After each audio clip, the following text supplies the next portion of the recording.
біздің сабағымыз бөлшектерді қосу және де азайту. Бөлшектерді біз үйрендік, бөлшек сызығы, бөлшектің алымы және де бөлшектің бөлімі ретінде. Салыстыруды өтті қой, ал енді бүгін қосу және азайтуды.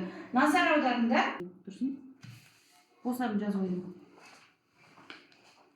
Қарап отырыңдар. Алымдарды қосылады, ал бөлімі өзгеріс қалады.